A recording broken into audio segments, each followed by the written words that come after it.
नमस्कार दोस्तों, PCS M के यूट्यूब परिवार में आप सभी का बहुत बहुत स्वागत है। अभी हम लोग एनसीईआरटी के 7th क्लास के साइंस का अध्ययन कर रहे हैं, जिसमें आज हम लोग अध्याय 7 का अध्ययन करेंगे। आज का टॉपिक होगा हमारा मौसम, जलवायु तथा जलवायु के अनुरूप जंतुओं द्वारा अनुकूलन के बारे में आज हम लोग अध्ययन करेंगे तथा हमारी परीक्षाओं के दृष्टिकोण से जो भी महत्वपूर्ण बिंदु होगा उसको समझने का प्रयास भी करेंगे। इससे पहले कि अगर आप लोग चैनल पर नए हैं तो चैनल को सब्सक्राइब करके बेल आइकन को प्रेस कर लीजिए, ताकि जब भी क्लास हो तो उसका नोटिफिकेशन आपको प्राप्त होता रहे। साथ ही साथ वीडियो को शेयर भी कर सकते हैं आप। तो चलिए आज की कक्षा को हम लोग प्रारंभ करते हैं। क्या कह रहा है? क्या आपको याद है कि जब आप पहाड़ों पर भ्रमण के लिए जा रहे थे तो आपसे क्या क्या साज सामान ले जाने के लिए कहा गया था? जब भी हम कहीं जाते हैं तो अपने अपने सामान क्या होते हैं, लेकर के जाते हैं अपने आवश्यकता अनुकूल। जब आकाश में बादल होते हैं तो आपके माता पिता आपसे छाता ले जाने के लिए कहते हैं, ठीक है। क्या आपने कभी अपने परिवार के बुजुर्गों को पारिवारिक समारोह आयोजित करने से पहले मौसम के बारे में चर्चा करते सुना है? आपने अवश्य ही खेल शुरू होने से पहले विशेषज्ञों को मौसम के बारे में चर्चा करते हुए सुना होगा। क्या आपने कभी सोचा है कि ऐसा क्यों होता है? ऐसे क्यों लोग पहले ही विचार करने लगते हैं मौसम के बारे में? तो मौसम का किसी खेल पर अत्यधिक प्रभाव पड़ सकता है। इसका हमारे जीवन पर भी अत्यधिक प्रभाव पड़ता है। हमारे अनेक दैनिक क्रियाकलाप उस दिन के मौसम के पूर्वानुमान पर क्या होते हैं? आधारित होते हैं। दूरदर्शन, रेडियो और दैनिक समाचार पत्रों में दिन प्रतिदिन मौसम के बारे में जानकारियां प्रदान की जाती है, लेकिन क्या आप जानते हैं कि वास्तव में मौसम क्या है? मौसम का डिफिनीशन आपसे पूछा जाए कि मौसम किसे कहते हैं, तो आपको पता है? इस अध्याय में हम मौसम और जलवायु के बारे में पढ़ेंगे। हम यह भी जानेंगे कि विभिन्न जीव किस प्रकार से अपने आवास की जलवायु के लिए अनुकूलित होते हैं, ठीक है। आइए मौसम के बारे में हम लोग देखते हैं।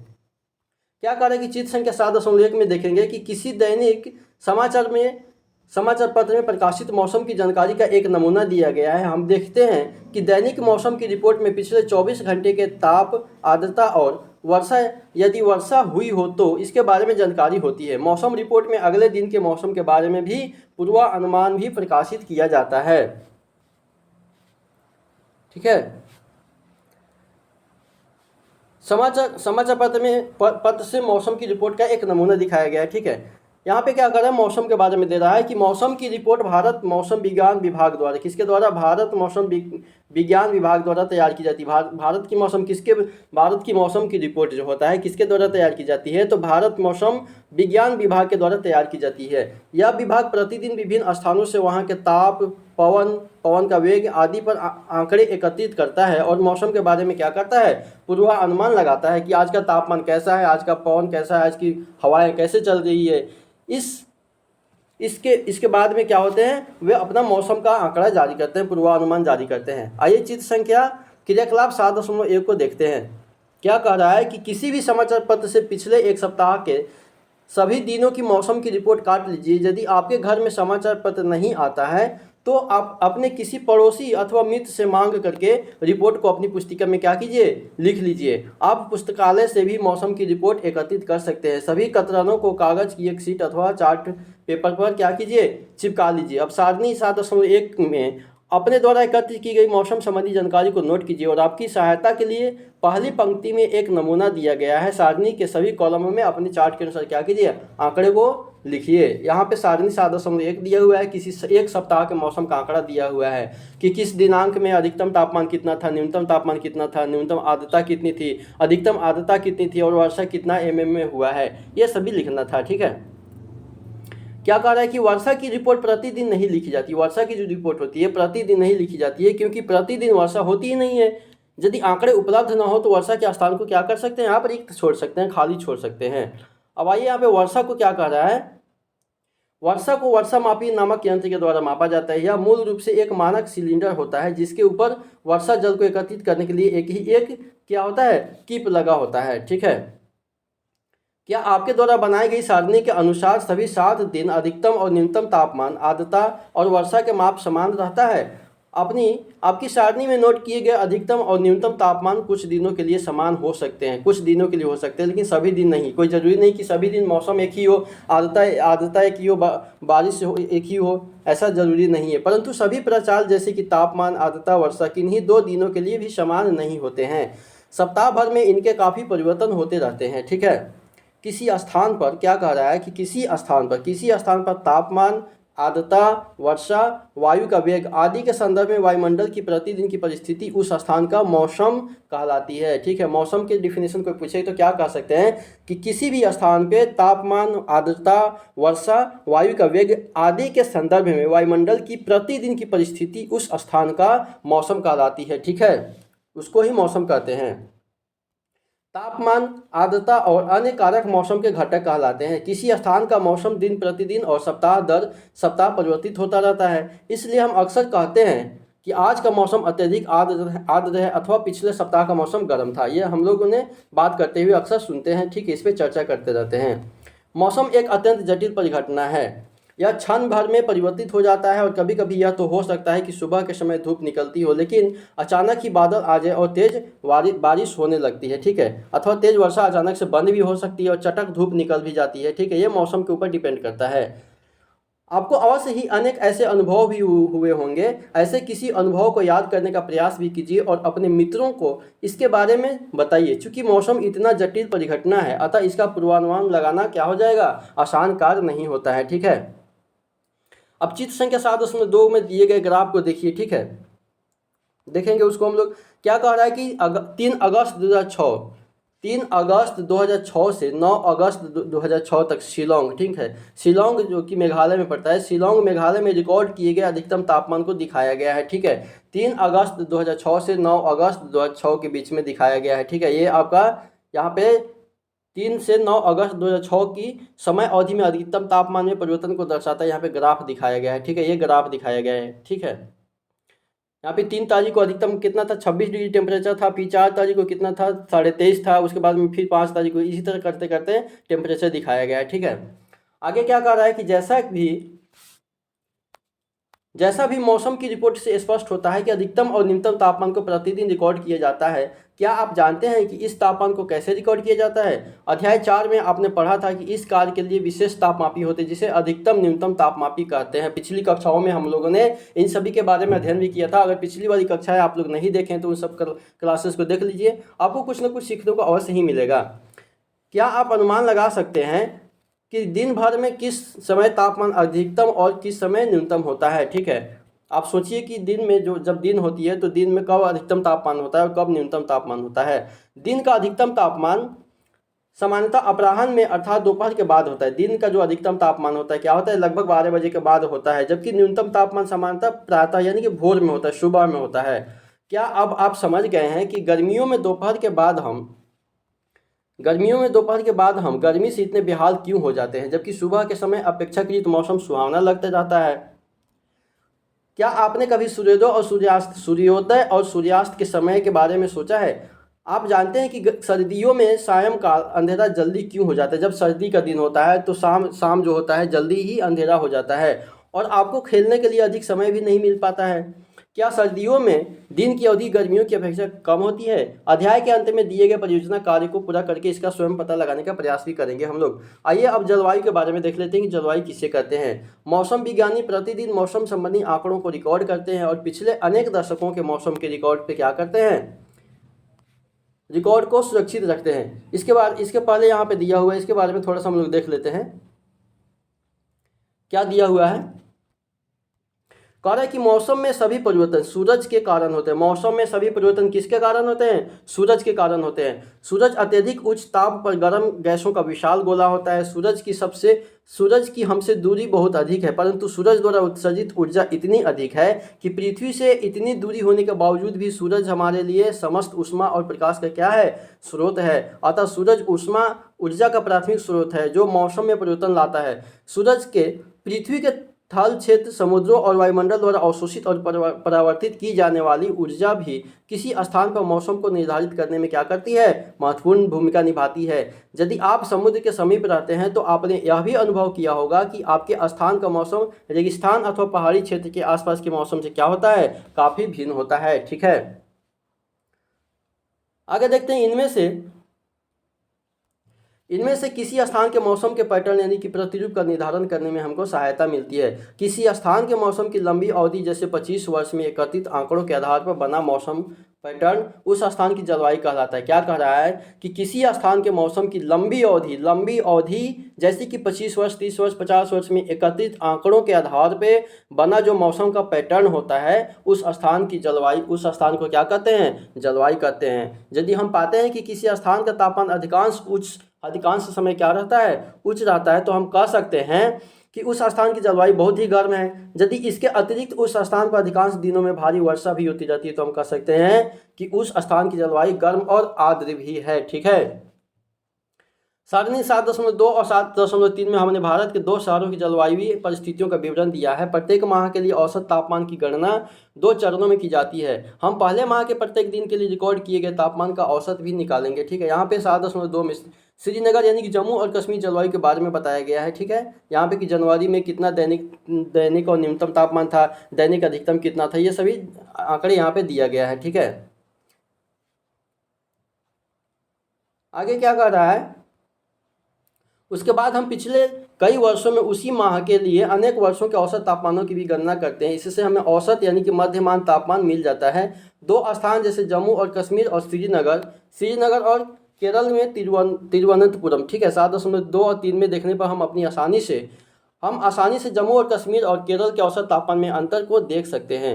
हम देखते हैं कि केरल जम्मू और कश्मीर की तुलना में बहुत गर्म है। ठीक है। हम क्या देखते हैं? केरल जो है जम्मू और कश्मीर की तुलना में क्या है? बहुत ही गर्म और आर्द्र है, जिसमें वर्ष के कुछ भाग में मध्यम गर्म और मध्यम आर्द्र जलवायु भी होती है। इसी प्रकार के आंकड़े भारत के पश्चिमी क्षेत्रों जैसे कि राजस्थान के लिए वर्ष के अधिकांश समय औसत तापमान को उच्च दिखाते रहते हैं, लेकिन सर्दियों में जो सिर्फ कुछ माह के लिए होती है, तापमान काफ़ी कम होता है। इस क्षेत्र में बहुत कम वर्षा होती है। ठीक है। यहाँ पे तिरुवनंतपुरम केरल के जलवायु के बारे में भी दिया गया है। ठीक है। ये हमको उतना नहीं रखना है, ये बस एक आंकड़ा दिया हुआ है जिसको देखने के लिए, अंतर करने के लिए थोड़ा सा आप देख सकते हैं। ये किसी मरुस्थलीय जलवायु के लक्षण होते हैं। क्या होते हैं? ये किसी जलवायु के लक्षण होते हैं जहाँ जलवायु गर्म और शुष्क होती है। उत्तर पूर्वी भारत में वर्ष के अधिकांश भाग में वर्षा होती है। उत्तर पूर्वी भारत का मतलब क्या हुआ? जैसे ये हमारा ये उत्तर हो जाएगा और ये हमारा पूर्वी हो जाएगा। ठीक है। तो ये उत्तर पूर्वी भारत, ये हमारा ये क्षेत्र जो हो जाएगा, उत्तर पूर्वी भारत में वर्ष के अधिकांश भाग में वर्षा होती है। इसलिए हम यह कह सकते हैं कि उत्तर पूर्वी जलवायु आर्द्र होती है। उत्तर पूर्वी की जलवायु कैसी होती है? आर्द्र जलवायु होती है। अब यहाँ पे जलवायु और अनुकूलन के बारे में हम लोग अध्ययन कर लेते हैं कि ये क्या कह रहा है। कह रहा है कि जलवायु का सभी जीवों पर गहरा प्रभाव पड़ता है। बिल्कुल सही बात है। जलवायु जो होता है सभी जीवों पे क्या होता है? उन पे गहरा प्रभाव पड़ता है, इफेक्ट पड़ता है। जंतु उन स्थितियों में जीने के लिए अनुकूलित होते हैं जिनमें वे क्या करते हैं? वे रहते हैं, जिनमें वे रहने योग्य होते हैं। अत्यधिक सर्दी और अत्यधिक गर्म जलवायु में जीवित रहने वाले जंतुओं में स्वयं को चरम शीत अथवा ताप से बचाने के लिए कुछ विशेष गुण भी होते हैं। कक्षा 6 की विज्ञान की पुस्तक के अध्याय 9 में भी दी गई अनुकूलन की परिभाषा को याद कीजिए। हम लोगों ने पढ़ा था कि वे सभी गुण और लक्षण जो जंतुओं, क्या कह रहा है कि वे सभी गुण और लक्षण जो जंतुओं को उनके परिवेश से अनुकूलन में सहायक होते हैं, विकास की प्रक्रिया का परिणाम कहलाता है। ठीक है। इस पुस्तक के अध्याय 9 में आप मौसम और जलवायु की मृदा पर प्रभाव के बारे में भी पढ़ेंगे। यहाँ हम केवल जंतुओं पर जलवायु के प्रभाव के बारे में पढ़ेंगे। 6ठी कक्षा में आपने कुछ वास स्थानों के लिए जंतुओं के अनुकूलन के विषय में भी पढ़ा था। जंतुओं के जलवायु परिस्थितियों के लिए अनुकूलन के उदाहरण के रूप में हम केवल ध्रुवीय क्षेत्र और उष्णकटिबंधीय वर्षावनों में रहने वाले क्या होते हैं, कुछ जंतुओं की भी चर्चा करेंगे। ठीक है। ध्रुवीय क्षेत्रों और उष्णकटिबंधीय वर्षावन में रहने वाले कुछ जंतुओं की चर्चा करेंगे। जैसा कि नाम से स्पष्ट है कि ध्रुवीय क्षेत्र, ठीक, क्या कह रहा है कि ध्रुवीय क्षेत्र ध्रुवों के समीप स्थित होते हैं। ध्रुवीय क्षेत्र कहाँ होते हैं? तो ध्रुवों के समीप स्थित होते हैं। ग्लोब पर जो देखे थे हम लोग, जैसे उत्तरी ध्रुव और दक्षिणी ध्रुव। ठीक है। ध्रुवीय क्षेत्र के कुछ परिचित देश जैसे Canada, Greenland, Iceland, Norway, Sweden, Finland तथा अमेरिका में अलास्का और रूस के साइबेरियाई क्षेत्र पड़ते हैं। ध्रुवीय क्षेत्र के अंतर्गत कौन कौन से देश आते हैं?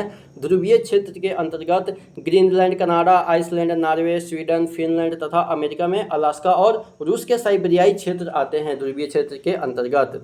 भारत, मलेशिया, इंडोनेशिया, ब्राज़ील, क्या कह रहा है कि Bharat, Malaysia, Indonesia, Brazil, Congo गणराज्य, केन्या, युगांडा और नाइजीरिया कुछ ऐसे भी देश हैं जहां उष्णकटिबंधीय वर्षावन पाए जाते हैं। ठीक है। उष्णकटिबंधीय वर्षावन कहां कहां पाए जाते हैं? Bharat, Malaysia, Indonesia, Brazil, Congo गणतंत्र, केन्या, युगांडा और नाइजीरिया के कुछ ऐसे देश हैं जहां पे उष्णकटिबंधीय वर्षावन पाए जाते हैं। ठीक है। ये आपको याद रखना है।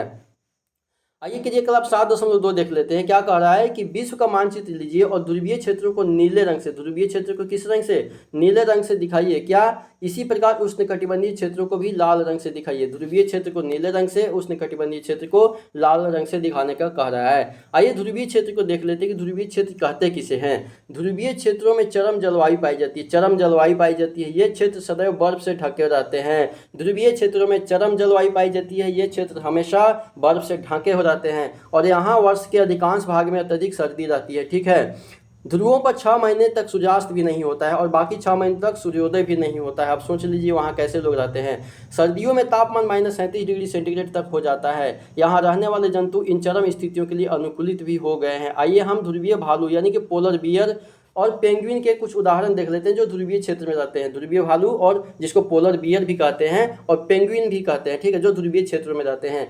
यह जानने का प्रयास करेंगे कि वे किस प्रकार वहाँ की जलवायु के लिए अनुकूलित हो जाते हैं।